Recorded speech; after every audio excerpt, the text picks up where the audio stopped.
on Sunday, and I believe we are officially, I believe we're with you guys. Happy Sunday to everybody.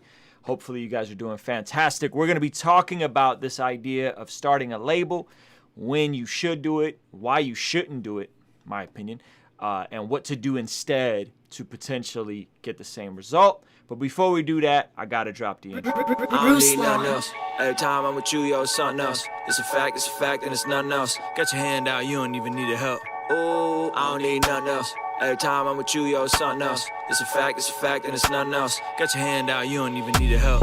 Ooh, that's right. I don't need nothing else. That's right.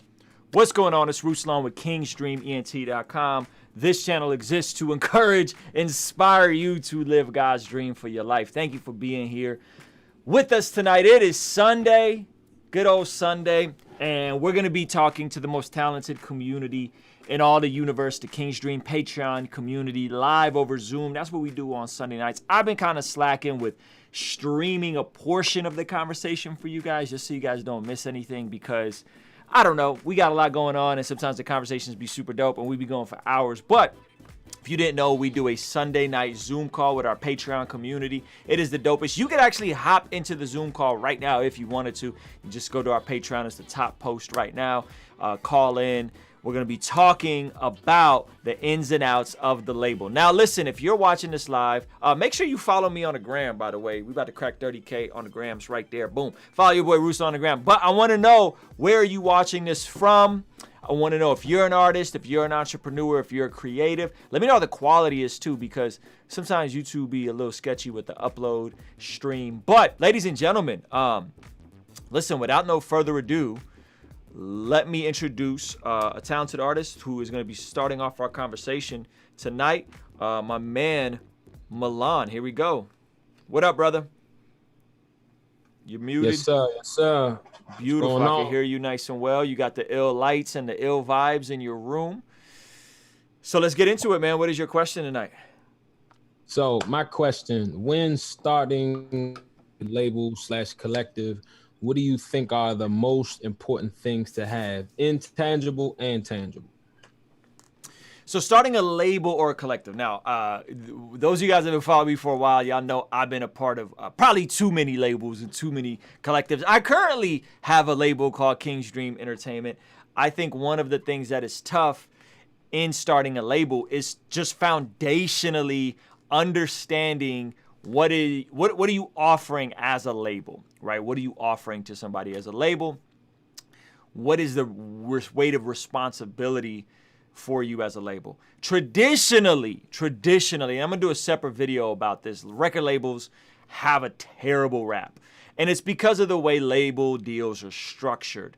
Most deals are structured very janky. I'll go over the basic particulars. A great resource I think you guys should check out. Have y'all seen the Steve Stout United Masters interview on their YouTube? It's nuts. That interview is nuts, yo. But listen, this is how traditionally labels work. A label comes along an artist. They say, hey, you have talent, we want to invest in you. They give the artist some money. They cover some expenses. So the first thing traditionally is you got to have some resources, some money. The reason why labels get a bad rap is because, as far as I know, it's the only business where labels make their money off the top end, off the first money that comes in, goes directly to the label, and the artist pays back the money to the label off their percentage. The typical label deal is 85-15%. I'll break down the numbers real quick just so we don't have to overthink it. If a label gives you $100,000 and you have to pay them back from your 15%. So let's just say hypothetically, label gives you $100,000. You now have to pay them back $100,000 from your 15%, which means you have to gross of whatever that it was, 15% of, it's like $800,000. You have to gross $800. The label's eating all along. You have to pay them back from that 15%. That is crazy. That's highway robbery if you think about it. That's why labels get a bad rap, because they make their money back only off of the artist recouping. Okay, so it's a really shady type of industry in general. So I think off top, you have to know that, listen, when you're dealing with the idea of starting a label, how is your label going to be different? My situation is very simple. Unlike recouping solely from the artist's share, we recoup together. So if $100,000 comes in, we just pay back the $100,000 we spent. It's off the top. The artist doesn't have to pay me back from their split. We also do a basic 50-50 split. And I have something that I can add value to and leverage with my audience. I have a platform. I have subscribers and attention and a super phone that I can send music out to. I have some resources and some systems in mind. Like I have cash that I can give towards marketing projects and ads. I have direct relationships to vendors like video editors, like photographers, or I can do that, right? So I'm offering people services really at a reduced rate. Even if I'm not doing it, I'm still getting it at a reduced rate. So starting a label right now, man, it's just a convoluted time, in my opinion. So I don't recommend starting a label. I recommend doing a collective or a collaboration type of thing, right? Which is, I think, a lot cleaner. And so working with people kind of on an a la carte basis and partnering on stuff, and then just having clear expectations on what is the contribution. So if you're partnering with somebody on something, what is the split? Well, if you guys are doing a record and you're saying, hey, we're gonna do this record, this person is responsible for doing the production or paying for the production, paying for this, and this person is responsible for paying for the music video. And together we're gonna spend $1,000 on Facebook, Instagram ads. And whatever money comes in, we're gonna split it 50-50 straight through DistroKid, right? There's an equal weight, equal contribution, and I would do that on a case per case basis so that there's just clear expectations up front. Because what's gonna happen is, and what I've experienced is that at one point, the label offers more to the artist, right? So in my case, I'll find an artist, they have zero following, zero name recognition, or very little name recognition. I'll build them up, but what happens is the artist then grows, and then the contribution of the label is not as valued as it was initially. So initially, the artist stood to gain more from my 50% take. They stood to gain more because they can go from 100 followers or 1,000 followers, they can go all the way up to 10,000, 20,000 followers. But then at some point, it becomes kind of like a diminishing return where I may be less and less involved in the process. The artist may want to have a different vision, right? And then it feels like, oh, the artist is doing their own thing and I'm not really doing anything. I'm just kind of collecting a check.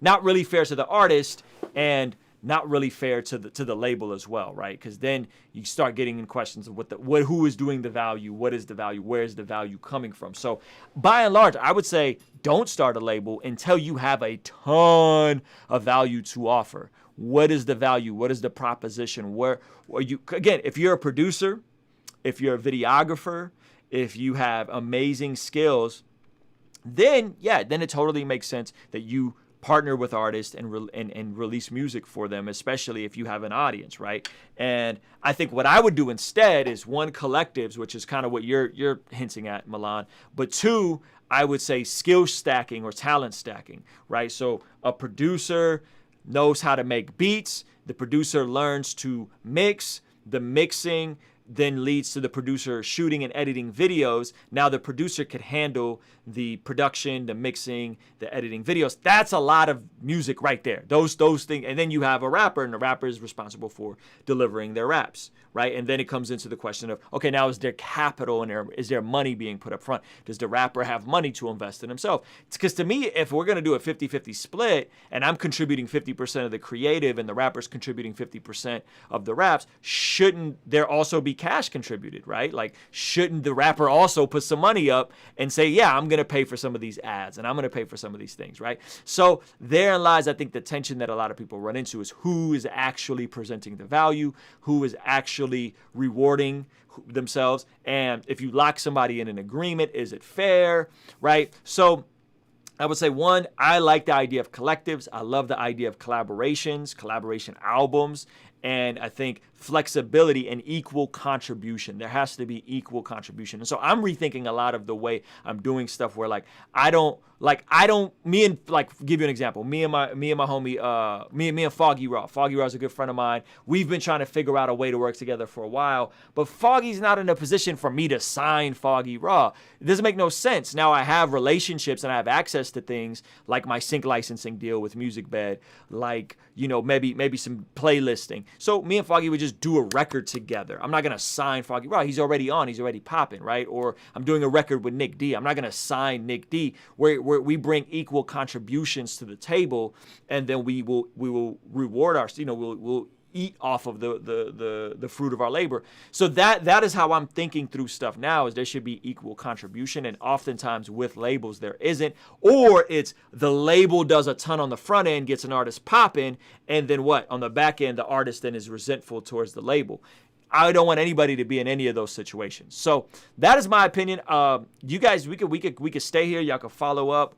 Do you have a follow-up question to that, Milan? Because I think we just talked about a lot in a short amount of time. Hey, if you're watching this live, give this video a thumbs up real quick for me, and let me know where you're watching this from.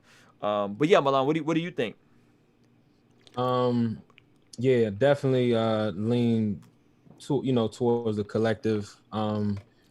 Yeah, I was talking to Bartholomew today through some things, and one thing we were just kind of like talking through was basically like we bring different skill sets to to our collective per se, and if we were to like help out or partner with somebody, it would because we still want to like empower still power people for independence, 100% publishing, 100%, with distribution and all that stuff.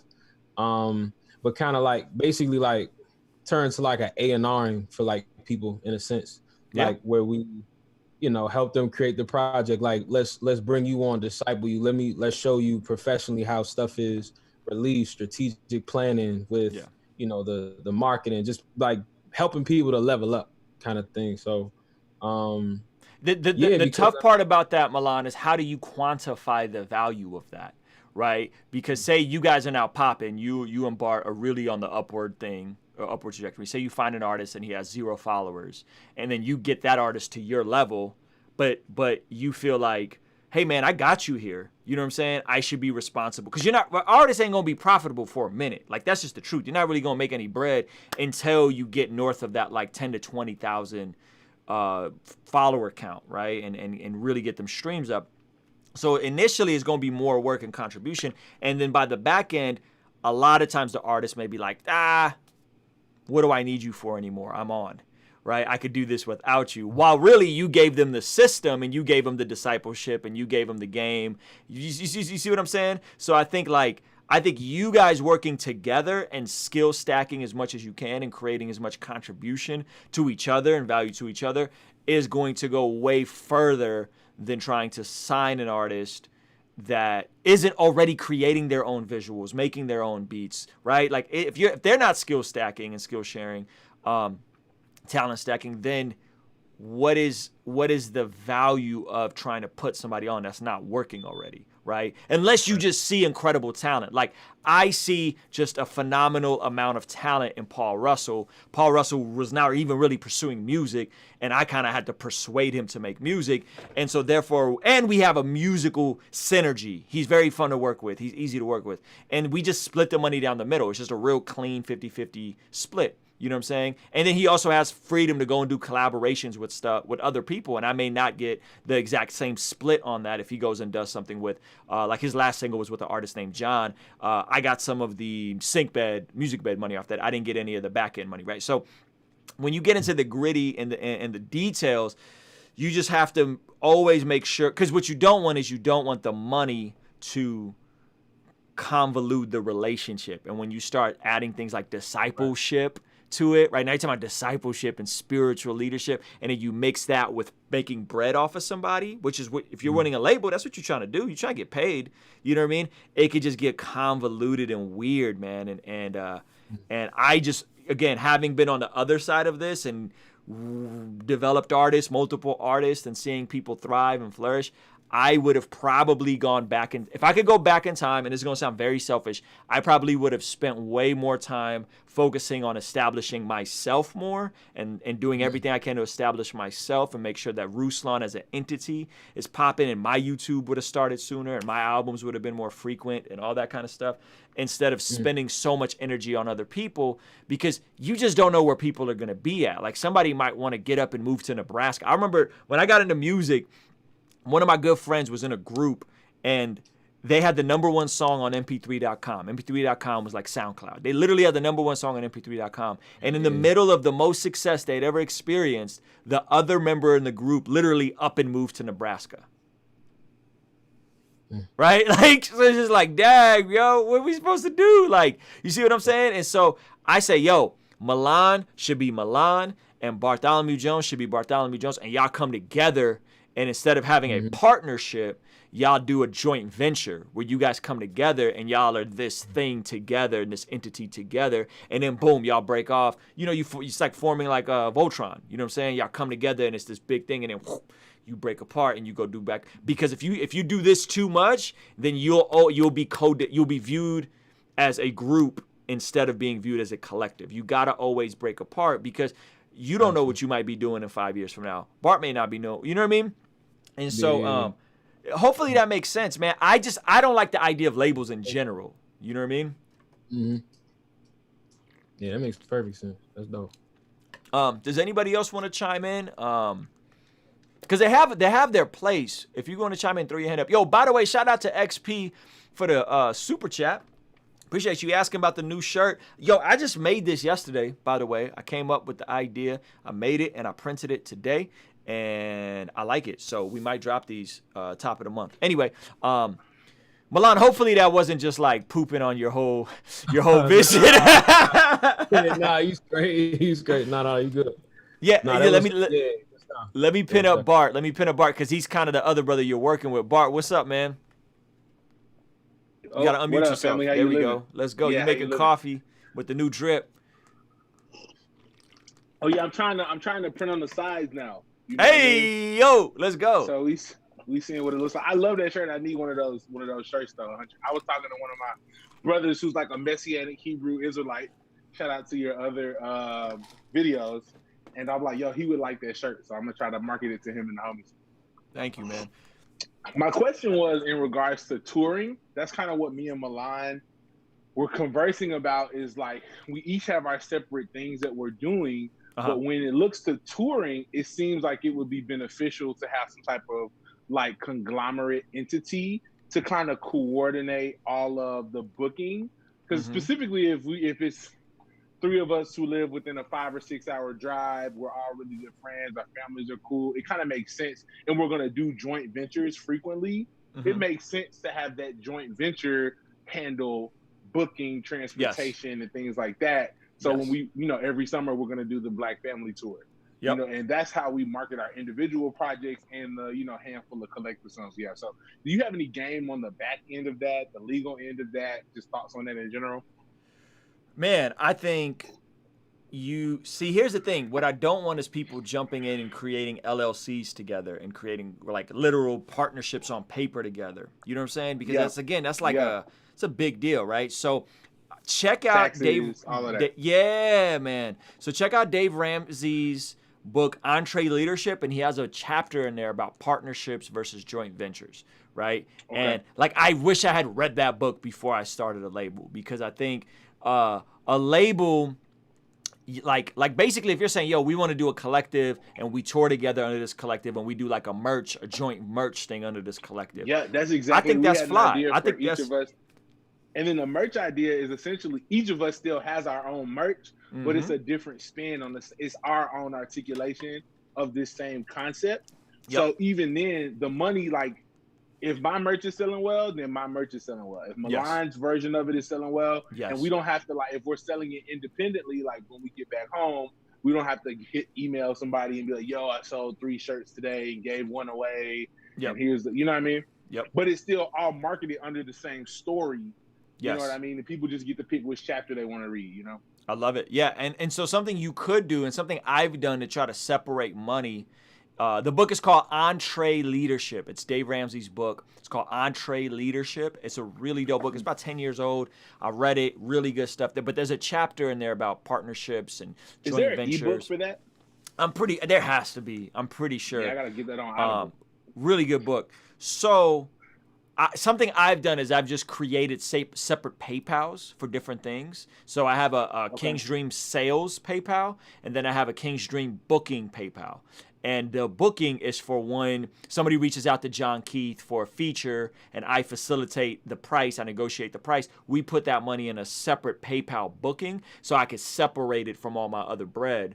You know what I'm saying? And so features, mixing work, that kind of stuff has a separate PayPal. So something y'all could do is literally just have a separate PayPal.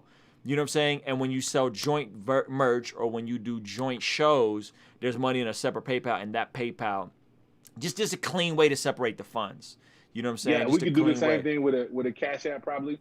Yes, I think so. I don't know how Cash App works, but yeah, a PayPal virtual bank account.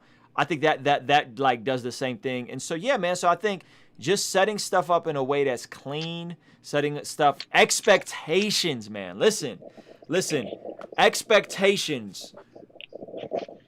Unmet expectations is what leads to frustration. If you have expectations of somebody and they don't live up to those expectations, then that puts tension on the relationship. You know what I'm saying? And so like, I'd rather like expectations just got to be clear. They got to be on the table. Everybody got to know their position and what they do.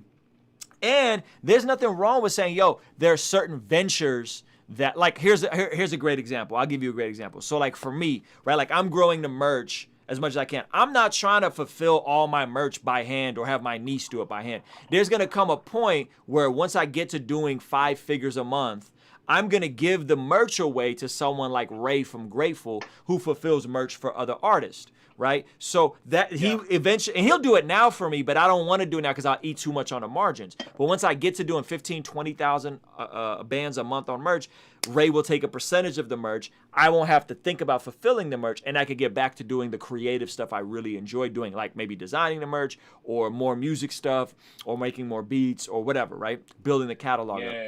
More courses. I need to get on that right now, bro. That's where we are with our merch. Is like it's turning into a headache because we're looking at like 10, 15 a month, and I'm like, yeah. So I could connect you with I could connect you with Ray. You know what I'm saying? And I'll reach out to him and see if he'd be down for that. But he does fulfillment for a bunch of artists, different people. So with Ray, it comes to a thing where like I'm gonna have to pay more for shirts. Each shirt, I'm gonna have to pay more. Right? My margins are going down, and then he's gonna take a percentage of the net profits. Right? Which at a certain point, you want to get stuff off your plate and have strategic partnerships. But the key is, man, them expectations better be clear. Everybody better know what they're doing. Everybody got to be on the same page. You know what I'm saying? And then you build partnerships. So again, for me and music, right? Like I don't want to do every single beat from scratch. It's just too time consuming for me because there's certain things I'm trash at. I'm trash at bass lines, right? I don't know how to play instruments. So guess what? I'm going to try and do as many beats as I can with Carrie 2 Smooth Marshall, the dopest soul, neo soul R&B guitar player in the universe, right? And so me and him are just going to split the publishing on stuff, right? So I'm going to take that off my plate because I don't need to be freaking I don't need to be, fill in the producer. I don't need to be Russ who makes every beat and mixes every song and does everything himself. I can just give that away. Hey man, Carrie, bro, here's a batch of beats, add bass lines, add guitar, we'll split the publishing. Hey Iman, here's a song, I don't want to mix this record. Boom, we'll give you 10% or 15% of publishing. Now you own the music with me, right? That's a strategic partnership. Iman's expectations are very clear. Iman mixes the record. Carrie plays guitar and bass on the record. Ray Rock does something on the record, right? And so I'm going to give as much stuff as away, but it's with very clear expectation because you want to have strategic partners, but you don't want to be, I don't ever want to be in a spot where I'm codependent on someone for my business to function. And that's the dangerous part. And I've been there. Guys, I've been there. I've been there with serious bread on the table. I'm not going to go into specifics, but I've been there with serious bread on the table, and my family eating dependent on another person getting up and making an album or getting up and going on a tour that I had booked for them. And listen, you don't want to be in that spot. You don't ever want to be in a spot where your finance and how you feed your family is dependent on anybody else. You know what I mean? So shout out to my man Applejacks, by the way. Yeah, Splice, all that. I can still make beats on my own, but I'll be faster and the beats will be better with Carrie 2 Smooth Marshall, who's the greatest neo-soul guitar player in the universe. If I got him on my team, come on. If I got Iman on my team to engineer and mix all my tracks, like, I'll give up the percentages because people are worth their percentages than to try to do everything myself because I got to control everything myself because I'm the smartest person in the room. I'm the most creative person in the room. No, like, listen, I love Russ. I love the artist Russ, but I feel like Russ's music would be way more fire if he didn't produce and mix it all himself. You know what I'm saying? I feel like his creativity, you feel the lack of synchronization, you know what I mean? Mm-hmm. There's a lack of synchronism. I don't know the word I'm trying to think about, but you know what I mean. Synergy. I think maybe he's trying to say synergy. So anyway, synergy. Listen, yo, appreciate you guys. We're going to go offline and keep this conversation going. Applejacks, why aren't you in a Patreon, brother? Hop into Patreon. Let's chop it up. Keep this conversation going. Those of you guys on Facebook, come hang out with us. I try to keep this video short. I'm trying to get my videos a little bit more condensed, but we're going to keep talking offline. No time limits, no restraints. So come hang out with us right now. The link's in the description, patreon.com/KingsDream. You can go in, boom, sign up, go right into the Zoom call right now. But we got to go because YouTube likes shorter videos.